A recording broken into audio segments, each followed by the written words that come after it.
Rejim ini berusaha untuk memperkuat diri dalam bentuk kediktatoran yang dalam bahasa agama adalah kezaliman. Para petinggi kami beri peringatan keras pada rezim Jokowi. Allah akan melaknat kedoliman ini. Penembakan pengawal HRS dan hutang Republik Indonesia sudah melewati batas. Kondisi sekarang ini tidak normal memang. Inilah yang berbahaya, makanya harus diingatkan. Kita tidak mau dalam kondisi seperti ini, kita diam-diam saja. Pinjam dari luar negeri bunganya besar, kemudian menambah beban lagi. Kalau ada pemimpin yang terlahir dari ketidakjujuran dan ketidakadilan, dan tidak ada masyarakat yang tadi disebut beramar ma'ruf dan bernahi mungkar untuk mengoreksinya, maka boleh jadi alam yang akan melakukannya, maka musibah demi musibah akan terjadi secara berkelanjutan. Maka berlakulah hadis Rasul, bantulah, tolonglah saudaramu yang zalim maupun yang mazlum. Bagaimana membantu saudara-saudara kita yang zalim adalah dengan menghentikan kezalimannya itu. Seorang hamba yang diserahkan Allah untuk memimpin rakyat, lalu ia mati pada hari kematiannya ketika ia menipu rakyatnya, atau pada saat itu dia menipu rakyatnya, Allah pasti akan mengharamkan baginya masuk ke dalam surga. Hadis ini riwayat Bukhari, Muslim. Yang dimaksud dengan hadis ini berhubungan dengan bab kita masalah akhlak yang buruk adalah khianat, berkhianat. Nah di sini maksud daripada hadis, tidak ada seorang hamba yang Allah amanahkan kepemimpinan kemudian dia mati sementara dia gasyun. Gash itu adalah menipu rakyatnya, mengkhianati mereka. Kecuali pasti Allah akan haramkan baginya surga. Tentu hadis ini menjelaskan tentang masalah kepemimpinan. Siapapun yang diberikan pimpinan, bisa pemimpin negara, bisa pemimpin lembaga, diberikan amanah, lalu dia menipu mereka. Menipu ini banyak babnya. Misal, menipu dengan kata-kata, menipu dengan perilaku, menipu dengan janji-janjinya. Ini semua adalah masuk dalamnya. Misal dengan kata-kata, dia mengatakan, baiklah nanti saya naikkan gajinya, nanti saya begini, nanti saya akan berikan. Janji, bohong, dia tahu dirinya dia tidak akan lakukan itu. Maka ini masuk dalam masalah gash atau menipu. Banyak orang mau jadi presiden, mau jadi raja, janjinya banyak sekali. Akan begini, akan begitu, saya akan begini, saya akan begitu. Bahaya, kalimat ini berat, pertanggungjawabannya di depan Allah Subhanahu wa ta'ala. Bagaimana kalau dia menipu rakyat yang banyak? Dijanji saya akan makmurkan kalian, padahal semuanya orang menderita.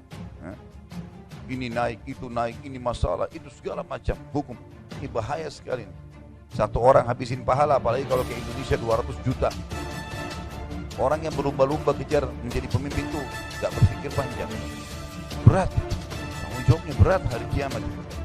Kita tahu para sahabat lari dari kepemimpinan, lari, tidak mau sembarangan, walaupun mereka layak untuk itu. Gak ada yang secara khusus mengejar gitu. Kecuali kalau sudah ditunjuk harus kepepet keadaannya, baru mereka ambil alih. Kalau enggak, mereka enggak mau, lari. Bahkan para tabi'in lari dari kedudukan-kedudukan yang tinggi, seperti larinya Sufyan ats-Tsauri dari kedudukan hakim, karena memang dia tahu ini nanti akan masalah. Sampai khalifah memaksa dia enggak mau, dia lari, tinggalkan kota Mekah. Karena memang dia merasa dia tidak layak, dia tidak mau, takut nanti salah hukum, ada musuh pada hari kiamat. Jadi harusnya orang berpikirin hati-hati dalam masalah ini.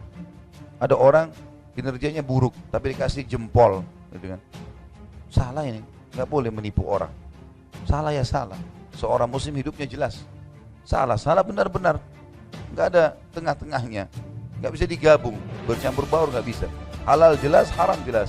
Di antaranya samar-samar. Siapa yang menjerumuskan dirinya pada samar-samar, dia menjerumuskan dirinya pada yang haram. Nggak bisa. Seorang muslim jelas hidupnya. Mana baik, mana buruk. Baik sekalian, buruk sekalian.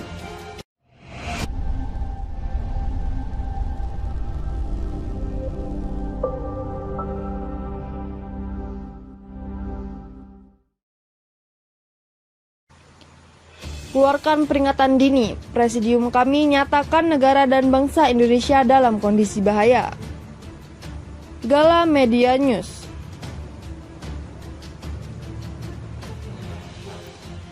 Koalisi Aksi Menyelamatkan Indonesia. Kami menilai negara dan bangsa Indonesia saat ini dianggap dalam kondisi bahaya karena kekacauan yang terjadi hampir di semua bidang kehidupan masyarakat. Hal tersebut terungkap pada tajuk dari Tatapan Indonesia 2021 yang diselenggarakan oleh kami saat konferensi pers virtual secara Selasa 12 Januari 2021. Mencermati perkembangan kehidupan berbangsa dan bernegara, khususnya dalam 1 tahun terakhir. Kami menyampaikan bahwa saat ini negara dan bangsa Indonesia dalam kondisi bahaya. Ujar Presidium kami, Rohmat Wahab, Selasa 12 Januari 2021.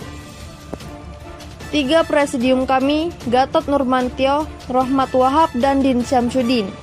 Ia mengatakan, peringatan dini yang disampaikan kami karena akibat kemerosotan dan kekacauan yang telah terjadi hampir di semua bidang kehidupan rakyat yang kondisinya semakin luas dan dalam. Apalagi kata Rohmat, dampak ini semua paling dirasakan oleh kalangan rakyat miskin dan kurang mampu. Suatu ironis, karena mereka adalah penduduk mayoritas di republik ini. Namun bernasib sebaliknya minoritas secara ekonomi dan politik, kata Rohmat. Kondisi bangsa dan negara ini, lanjut Rohmat, dapat dilihat dari kondisi merosotnya indikator-indikator di bidang politik, hukum, ekonomi, sosial, dan budaya, serta lingkungan hidup. 3 Presidium kami, Gatot Nurmantio, Rohmat Wahab, dan Din Syamsuddin. Dalam konferensi pers virtual ini juga dihadiri oleh 2 Presidium kami lainnya, diantaranya Din Syamsuddin, Gatot Nurmantio, dan anggota Majelis Penyelamat Indonesia atau MPI kami. Kami minta Syahganda, Jumhur, hingga Habib Rizik dibebaskan.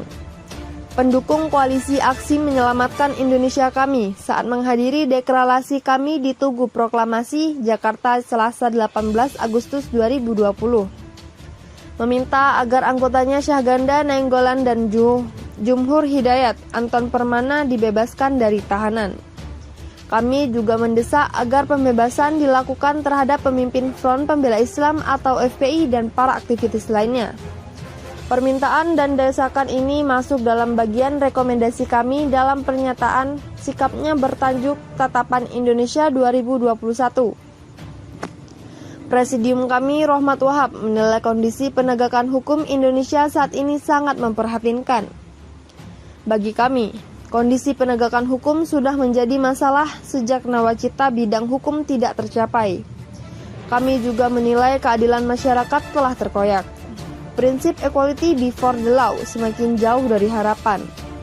Terbukti menurut kami, pelanggar hukum yang dekat dengan kekuasaan mendapat perlakuan istimewa. Sedangkan di sisi lain, tutur Rohmat, pihak yang berseberangan mudah menjadi pesakitan dan diproses secara ketat dengan penuh rekayasa.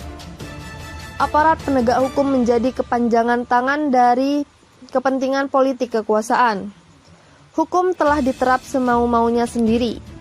Sebagaimana dalam kasus Syahganda Nainggolan, Jumhur Hidayat, Anton Permana, Habib Rizik, dan para aktivis lainnya. Seyogyanya mereka segera dibebaskan tanpa syarat. Ujar saat konferensi pers secara virtual berisi 6 pernyataan sikap kami. Selasa 12 Januari 2020. Rohmat membeberkan, masih pada bidang hukum ada banyak peraturan pemerintah pengganti undang-undang atau Perpu yang dikeluarkan pemerintah Joko Widodo tanpa ada alasan, dalam keadaan genting dan memaksa dan menunjukkan abainya pemerintah terhadap ketentuan konstitusi khususnya pasal 22 Undang-Undang 1945.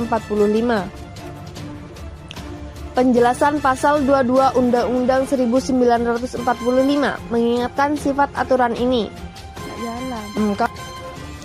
Norverordeningsrecht harus sangat mendesak dan darurat yang mengancam keberlangsungan berbangsa dan bernegara. Dalam hal pembubaran ormas tanpa proses peradilan dan sekedar surat keputusan bersama menteri, jelas telah melanggar asas due process of law. hal demikian lebih jauh telah pula melanggar aturan pasal 27 ayat 1 dan pasal 28 EUUD 1945, paparnya.